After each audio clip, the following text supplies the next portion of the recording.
Work and wages में भी एक एक कंसेप्ट बड़े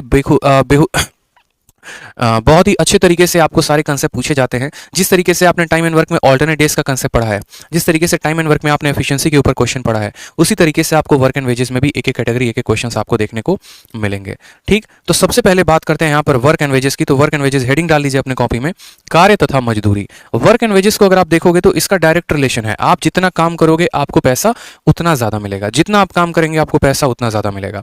समझ में आ रहा है बात? अब वर्क एंड वेजेस में बात करें तो सवाल को कैसे बनाते हैं, तो उसके पहले 2 मिनट का हम कंसेप्ट सीख लेते हैं। ठीक है, कि हम सवालों को बनाते हैं तो बनाते कैसे हैं। जैसे 2 क्वेश्चंस होते हैं, 2 कंसेप्ट होते हैं। पहला होता है जब हमारा टाइम कांस्टेंट हो, व्हेन टाइम इज कांस्टेंट, जब हमारा समय क्या हो तो कांस्टेंट हो, तो उस समय पैसा कैसे बढ़ता है, व्हेन टाइम इज कांस्टेंट। ठीक है, व्हेन टाइम इज कांस्टेंट। तो आप मुझे खुद बताओ वर्क बराबर क्या होता है? तो वर्क बराबर हमारा होता है एफिशिएंसी इनटू टाइम। वर्क बराबर क्या होता है? तो एफिशिएंसी इनटू टाइम। कार्य बराबर क्षमता इनटू समय। मैंने कहा कि समय को मैं कांस्टेंट कर दे रहा हूं, समय को आपको लेना ही नहीं है। तो आपको क्या दिख रहा है कि वर्क डायरेक्टली प्रोपोर्शनल हो जाता है किसके? एफिशिएंसी के। ठीक है, और वर्क का मतलब होता है वेज। अगर हम सीधी सी बात करें तो वर्क का मतलब होता है वेज, यानी हम यहां साफ तौर पर कह सकते हैं मेरे भाई, साफ तौर पर हम कह सकते हैं कि आपकी क्षमता जितनी ज्यादा होगी आपको पैसा उतना ज्यादा मिलेगा। अब इसको हम कैसे समझेंगे? तो हम इसको ऐसे समझने वाले हैं, जैसे मान लो हमारे पास 3 लोग हैं, ए है, बी है। ठीक है, मान लो 2 ही लोग हैं, ए है और बी है। उनकी क्षमता का अनुपात 2:3 है। उनकी क्षमता का अनुपात 2:3 है और दोनों लोगों ने क्या किया है? बराबर दिनों तक काम किया है। दोनों ने ऐसे मान लीजिए कि 5-5 दिनों तक काम किया है। तो जब दोनों का समय बराबर है, जब दोनों का टाइम कांस्टेंट है, तो उनको पैसा इसी अनुपात में मिलेगा, यानी उनका वेज जो होगा वो 2:3 में मिलेगा। यानी अगर मुझे 5 रुपए देना होगा तो 5 रुपए में मैं 2 रुपए किसको दूंगा? ए को, और 3 रुपए किसको दूंगा? बी को। मतलब जो जितना ज्यादा कार्य करेगा, जिसकी क्षमता जितनी ज्यादा होगी, उसको पैसे उतने ज्यादा मिलने वाले हैं।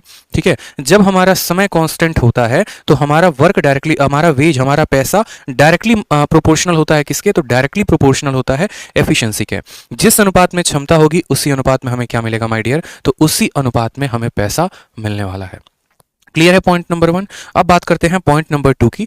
पॉइंट नंबर 2 में अगर बात करें तो जब हमारा टाइम कांस्टेंट ना हो, जब हमारा समय कांस्टेंट ना हो, दोनों का समय अलग अलग दिया हो, when time is not constant. तो टाइम अगर कांस्टेंट नहीं है तो वैसे केसेस में हम सवाल को कैसे लगाएंगे?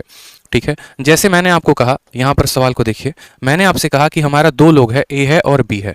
ठीक है, ए की क्षमता कितनी है? तो ए की क्षमता का अनुपात हमारा 2:3 है और यहां पर समय का अनुपात मान लीजिए कि एक ने 4 दिन काम किया है और दूसरे ने मात्र 2 दिन काम किया है।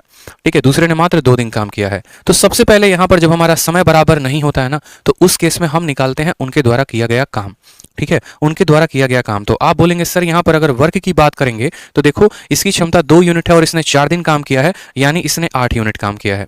इसकी क्षमता 3 यूनिट है और इसने 2 दिन काम किया है, तो इसने 6 दिन काम किया है, या कह सकते हो 6 यूनिट काम किया है। 2 यूनिट के हिसाब से 4 दिन यानी 8 यूनिट काम किया।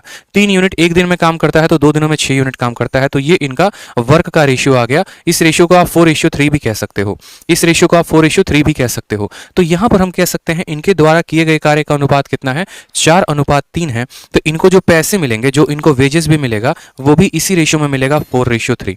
वो भी क्या होगा? इसी रेशियो में मिलेगा, 4:3 में मिलेगा। यानी हम ऐसा कह सकते हैं कि जिस अनुपात में हम कार्य को करते हैं उसी अनुपात में हमारी मजदूरी मिलती है। सेम टाइम में क्या होता है कहानी? सेम टाइम में जैसे मैंने कहा, मान लो इसने 10 दिन काम किया और इसने भी 10 दिन काम किया, तो ए की क्षमता है यहां पर मान लीजिए, अगर हम सेम काम की बात करते हैं कि भैया अगर देखो यहाँ पे जैसे 2 लोग हैं, 2 लोगों की क्षमता मान लीजिए 2:3 है और समय में क्या किया है? दोनों ने सेम दिनों तक काम किया, 10 और 10 दिन तक किया है। तो इस हिसाब से इनका जो वर्क आता है वो आता है 2 × 10 और इनका आता है 3 × 10। बाद में क्या होता है? अगर इनका नंबर ऑफ डेज बराबर है तो वो कट जाता है और सीधा जो वर्क है वो 2:3 में आ जाता है और इस वजह से जो इनको पैसे मिलते हैं वो भी 2:3 में मिलते हैं। तो ये 2:3 क्या था? तो ये 2:3 एफिशिएंसी था। तो बस एक बात को अपने मन में बिठा लेंगे कि जब समय बराबर होता है तो जिस अनुपात में उनकी क्षमता होती है उसी अनुपात में उनको पैसे मिलते हैं, और जब समय बराबर नहीं होता तो यहां पर हम टोटल वर्क देखते हैं, किसने कितना काम किया है, कितने दिनों तक किया है, उसके अकॉर्डिंग टोटल वर्क आता है, और जो वर्क का रेशियो होता है वही क्या कहलाता है? वेज का रेशियो कहलाता है।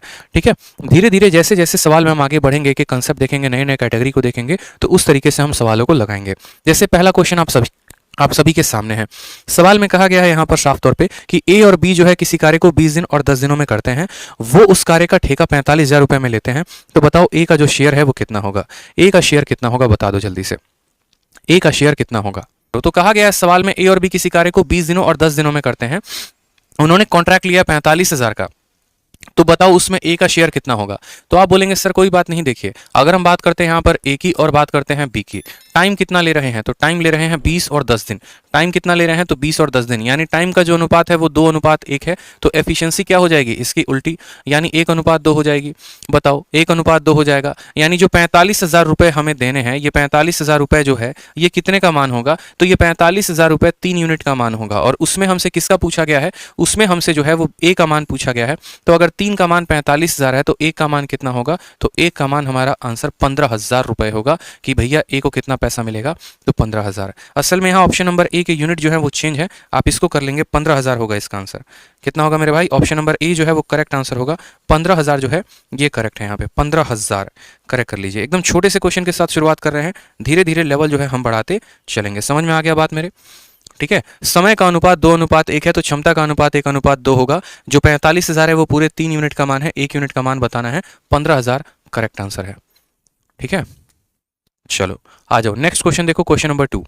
क्वेश्चन नंबर 2 में क्या कहा गया है, ए और बी किसी कार्य को 25 तथा 20 दिनों में करते हैं, उनको 81,000 रुपए का कॉन्ट्रैक्ट मिलता है, तो उसमें ए का शेयर कितना होगा। जल्दी से मेरे भाई, मेरे सभी शेयरों जल्दी से आंसर बता दो इसका कितना होगा। बहुआ सवाल है, बिना पेन उठाए आप इसका आंसर दे सकते हैं।